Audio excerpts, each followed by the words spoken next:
afternoon, everyone. This is a cozy space, so I'd love to actually see some of your faces a little closer to me, so I have people I can make eye contact with. I'd like to get started. They've given us, obviously, a panel on a dense subject right after lunch, so way to go, challenge right from the start. Without much further ado, I'd like to kick off our panel with our panelists, so please, with a rousing round of applause, I'd like to welcome on stage Jalak Jobanputra. We have Dr. Jeffrey Chi, John Medved, and Chris Rogers.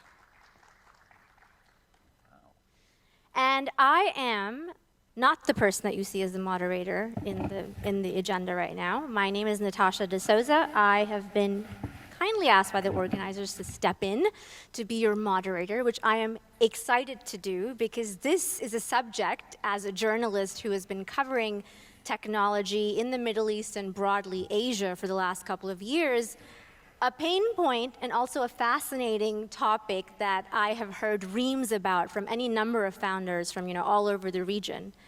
Now, before we get started, I thought I'd like for each of you perhaps to share with the audience, maybe 1 to 2 minutes, a little bit about yourself and the firm that you represent, and maybe what Salt Abu Dhabi has been like for you, in the last 2 days that you've been here.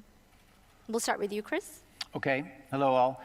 Fortunately, I think there's a really small audience, but the light is so blinding that I can't really tell, so I'm pretending it's standing room only. I'm Chris Rogers. I'm a partner at Lumia Capital. We're a San Francisco-based early growth stage venture fund, so looking mostly at Series B and C. We invest primarily in the US in the enterprise SaaS space, but we also do some opportunistic investing in the regions where we help our US companies grow, and that is a focus on Southeast Asia, LATAM, and MENA. My background is in wireless, and the company that I co-founded in the US, which was called Nextel, we expanded into all of these regions, which has had me coming to places like this for 20 years. Certainly the SALT conference here, I think it's one of the many positive steps that Abu Dhabi and the Emirates more broadly and the GCC more broadly have taken to bring sort of global level exchange of ideas. And so it's been good. I mean, I can see from our panel already, because we have global voices, and certainly some of you have been actively coming to the region. What about you, John? You and I had a great conversation yesterday, so why don't you go ahead and regale the audience with a little bit about you?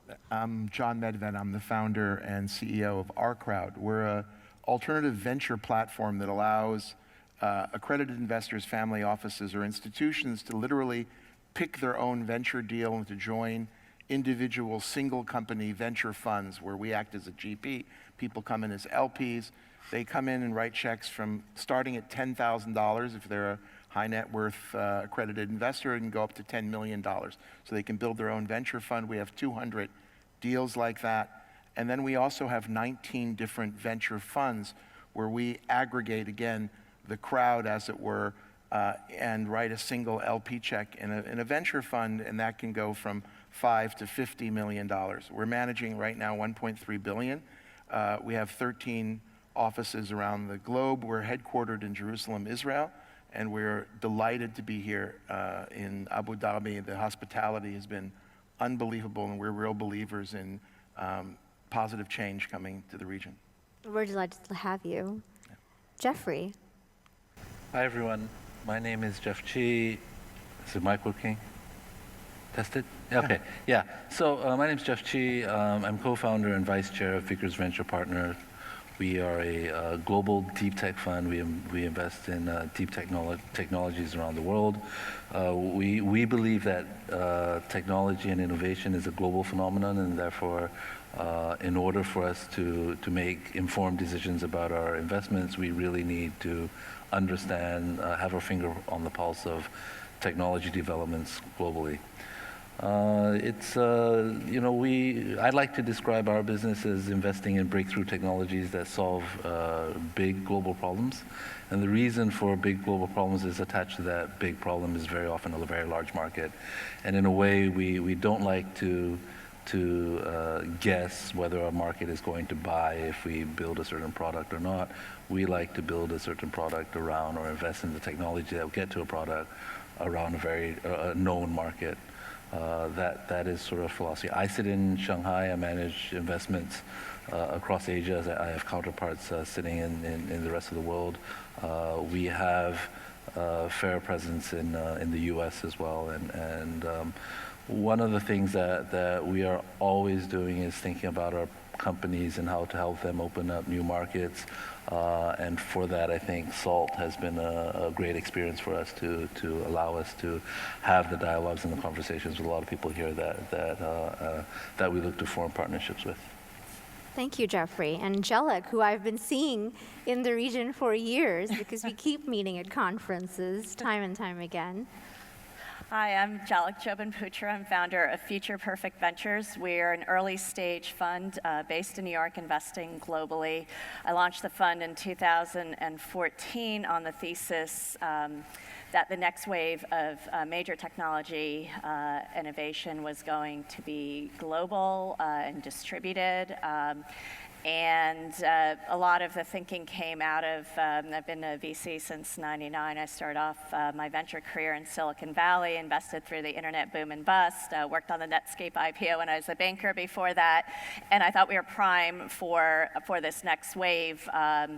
And was very interested in how the proliferation of data was going to lead to new business models, not just on the data analytics side, but around edge computing. Went to my first Bitcoin conference in 2013 as part of my exploration of the thesis, and just became really interested in blockchain technology's implications across verticals. And so about 80%, we're investing out of the second fund, 80% of our funds are invested in blockchain infrastructure technologies, and the balance is in AI and IoT. Thank you. We have obviously sort of very power-packed individuals on this panel today. So I'm just going to start off with my opening question for this panel. As someone who has, again, written about the region a fair amount and has spoken to a number of founders, what a lot of people say is we have so many conferences in this part of the world. We see so many investors from all parts of the world keep coming to the region. How do we start attracting that kind of capital into our businesses? What is preventing us from able to access that kind of capital? Are we not investable enough? Or is this part of the world essentially being seen as an ATM where you have people coming in here raising a lot of money and it simply exits the country and we are still starved of capital? So that's my opening statement. I would love maybe I'll start with you, Chris, because you've been active in this part of the world with Lumia. What is your take on that? So I think yes, most investors come to this region and take money to invest in their thesis in other parts of the world. From a venture perspective, which is the topic here, it has been difficult to find what you would say global standard technology companies to invest in. We've been lucky. But we get to see companies in Southeast Asia, LATAM, and of course the US, and so we can benchmark and understand the few breakout companies. I think we're seeing an interesting evolution that's over the long term, or let's say the 5 to 10 year term, very positive in that you have finally some local success stories, which breeds both excitement in the entrepreneurial community. It's helped the local funds actually get funded, so the local VCs. And I get a lot more texts now saying, what's the next Kareem, Chris? These are from investors around the world. So they're more interested in the region.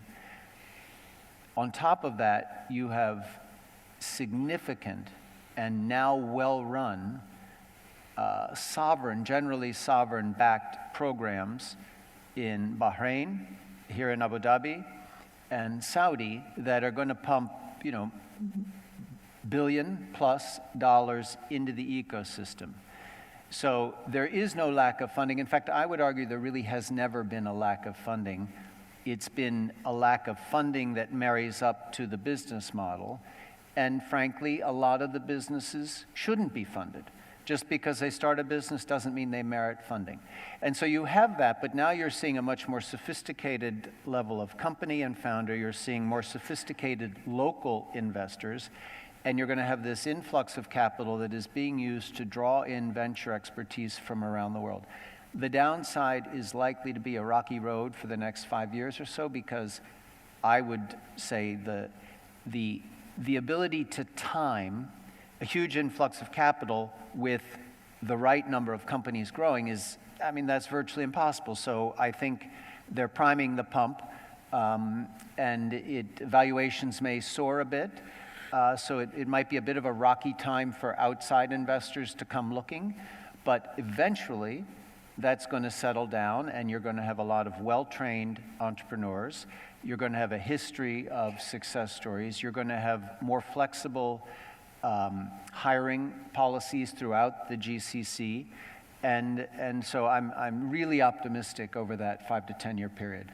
Okay, so maybe really quickly, if you could share with us what you said a global standard of a company. What to you qualifies as a global standard? And I'd love for each of you as well just to quickly add to that too. Yeah, you know, it's interesting because I think usually we see it in terms of what disqualifies it. You know, it's well, we own an app shop, and my brother's going to run that. He's going to own half of this startup, and, you know, a whole complicated cap table and everything like that is way too much hair on a deal. And you can imagine that normally I would like hair on almost anything, but He made a joke. Let's laugh. but on a deal, I don't like it. And so it's these complexities that arise that make it very easy for a global investor who has other options to say, too complicated. I knew I didn't want to do business in the Middle East. I knew that was going to be too complicated. So I think that's how I view that. Okay, John.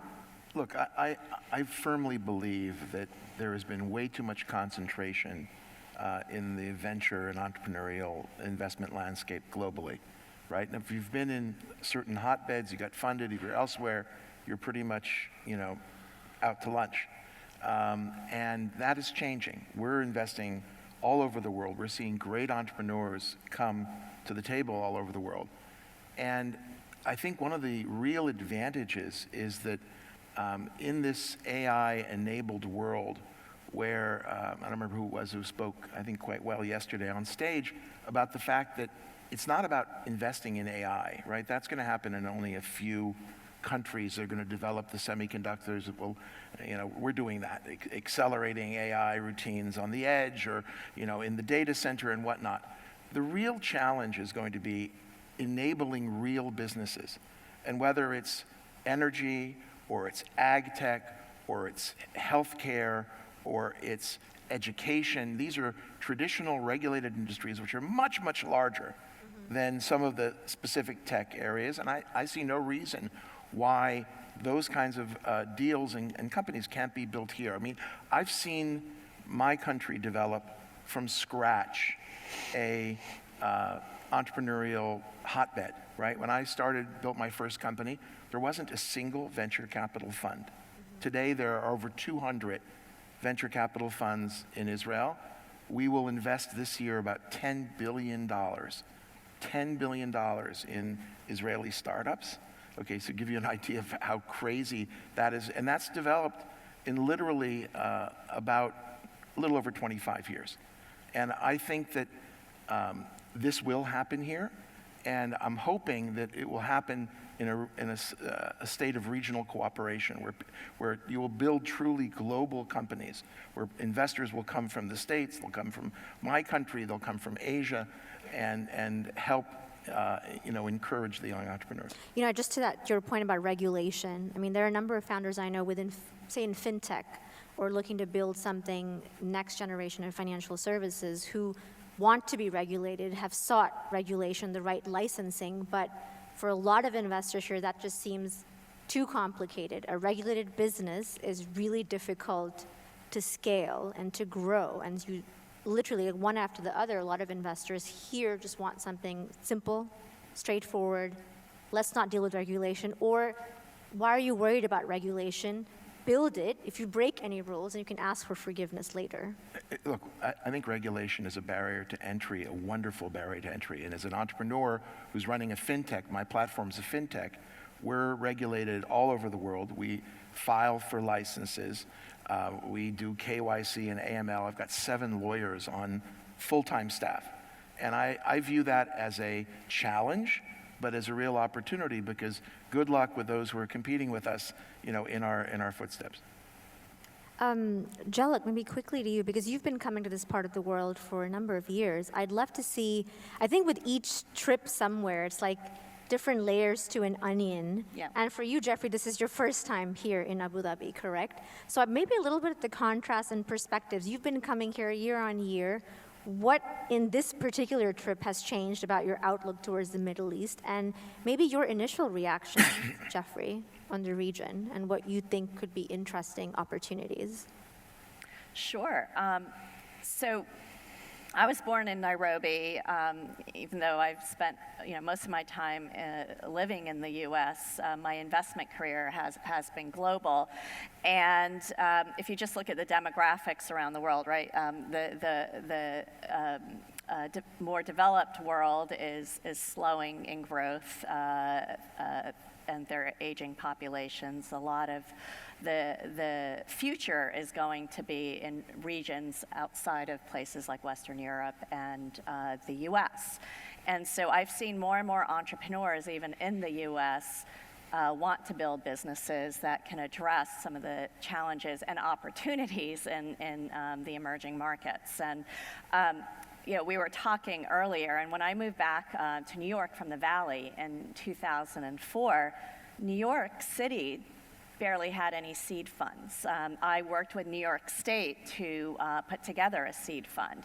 And I looked at kind of the ecosystem in the Valley and everything that existed there, which includes serial entrepreneurs, includes success stories, includes angel investors, includes seed funds. And I think you need all of those pieces in place. Now, that doesn't happen overnight. Some of it gets supported by government regulations and policies. And so I look at this just a span of 10, 15 years in New York City and what's happened. And we have many unicorns there right now, have had lots of great exits. We have a city government that used to focus on Wall Street and the media industry and realized they need to focus more on the tech sector. So I think this is an issue around the world, but it can all develop very quickly, but you need that early stage capital that's willing to take the risks. And I think in certain regions like this, and India is another example, where there's been so much growth in real assets and infrastructure, and that's where a lot of the money has gone. But as people are looking for other alpha opportunities and also understand how important it is from an economic development perspective to have entrepreneurship, that we're definitely, I mean, I've seen a huge difference from my first trip to this region to now, and it's not been that long. So I'm very hopeful that we will be making some investments here, and especially in like fintech and things like crypto, and there's a lot of kind of regulatory opportunities that less kind of developed markets can really leapfrog some of the other regions like the United States. I mean, I'd say the United States is probably the most kind of behind on some of this crypto regulation, right? And so there are huge opportunities for entrepreneurs as well as investors in other parts of the world. And just like, in Kenya, if you look at mobile money, right, that was like ground zero for mobile money and an example for the rest of the world. And so I think there's opportunity anywhere in the world for the next generation of companies for that. Jeffrey, maybe your initial reactions from, having been here the last 2 days. Yeah, well, so I have been traveling here, not to Abu Dhabi itself, but in the region for a fair bit, and not very frequent trips. And I have seen improvements. We do have a couple of companies here. One we invested in a company here doing marketing campaigns for e-commerce. The other is a company that does artificial intelligence enhanced business analytics. and that was a company that we invested initially in Southeast Asia, and they set up shop here. So we do see a lot of promising opportunities, and like most other markets, I think everyone does indeed have challenges. So I do think there are opportunities if you look hard enough, you know where to find them, and the market is relatively unique, and I think the opportunities will be unique. Now, we've been investing in Asia, specifically in China, since 2005. This is when venture capital started in China. We've been investing in Southeast Asia since 2005, but the market's really only taken off maybe in the last 6-7 years. When we started investing, China was maybe 2 billion invested capital a year, 1 or 2 billion invested capital a year. Today, it is running 60, 70 billion invested capital a year. 2 years ago, it overtook the U.S. as the largest venture capital market globally. I think this past year slid back down to second, but it's neck and neck with the U.S. Southeast Asian has 6 years ago I used to be chair of the Singapore Venture Capital and Private Equity Association, so I have some of these numbers. But 6 years ago, Southeast Asia as a whole was 250 million invested capital. I would imagine that venture investing in the region today is more than that already. Today, Southeast Asia represents about, I think last year we crossed $8 billion.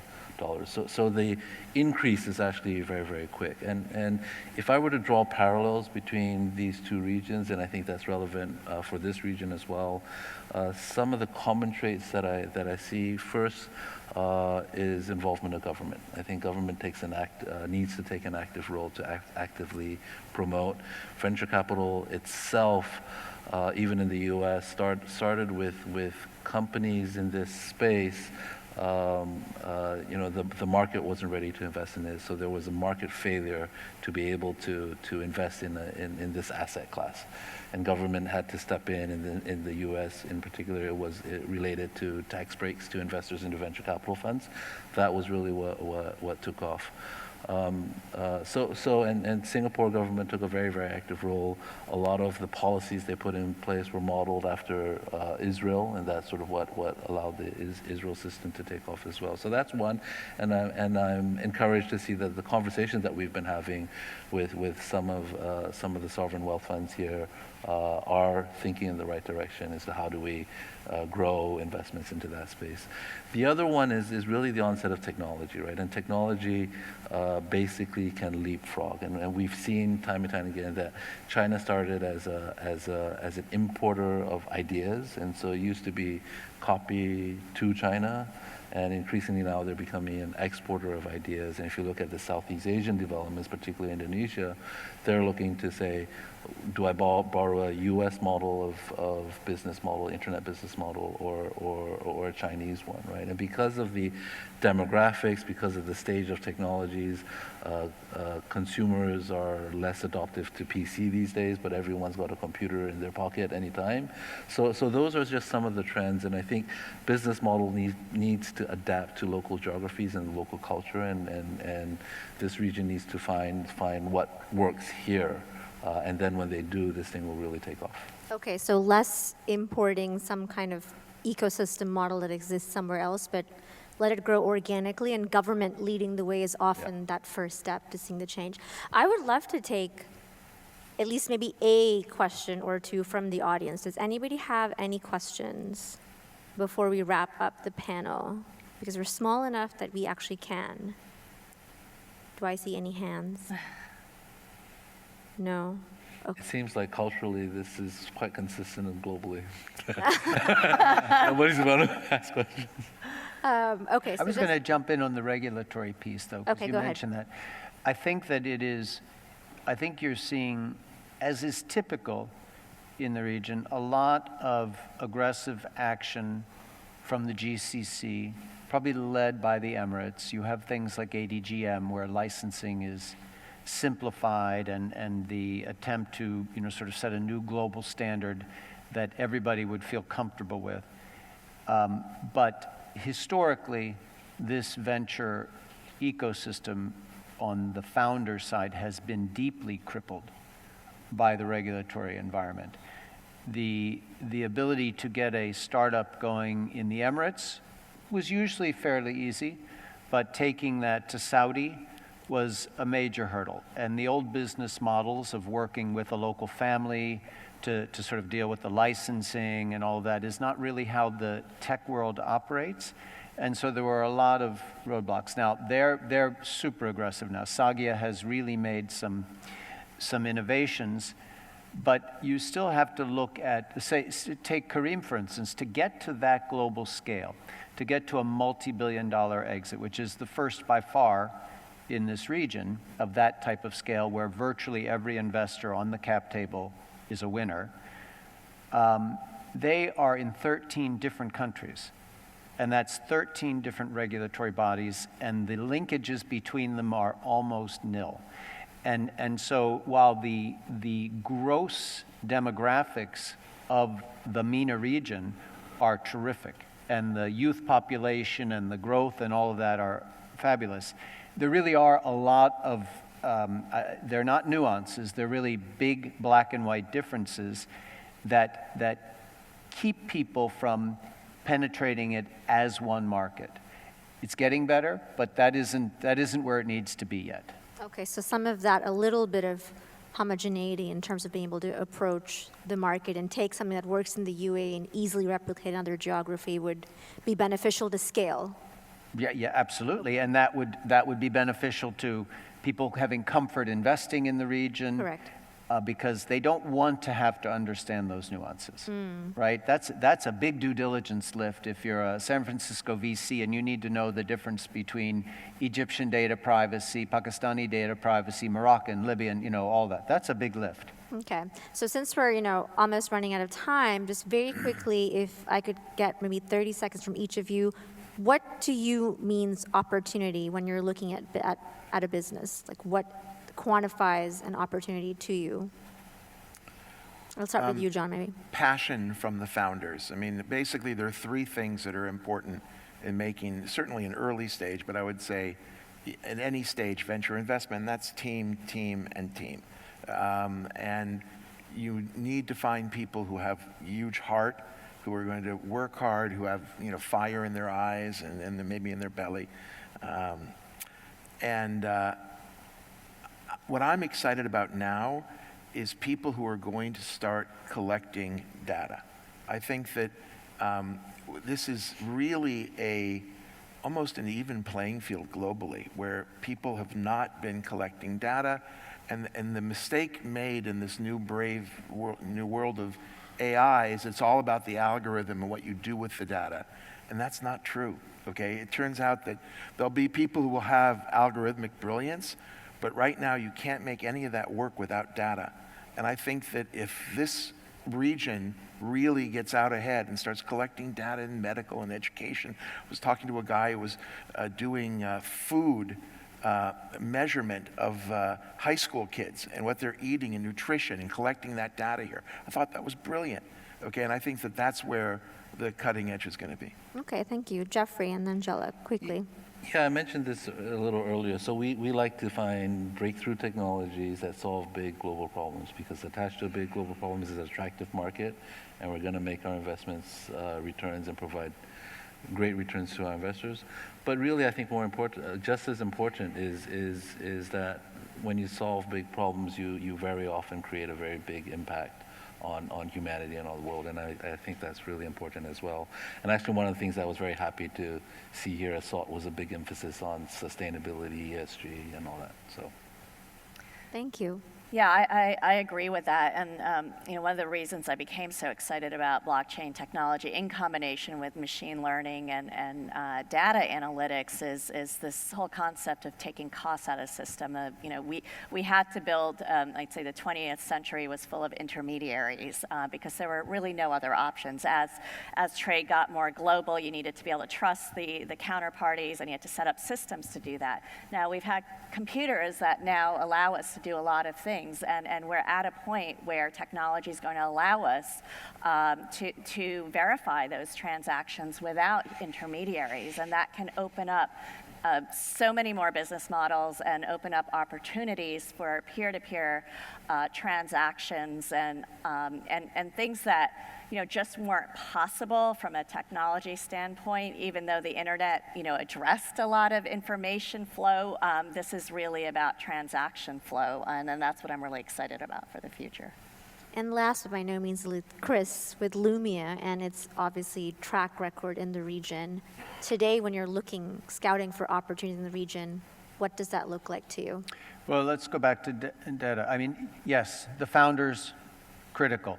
But when you invest primarily at a Series B level, then you get to see data that the company has collected that shows you that the product is working, the customers are engaging, and you can understand why X amount put in is going to create Y amount of return. And there is no excuse now for an entrepreneur not to be critically focused and making all of their best decisions based on the data that they're collecting as an entrepreneur.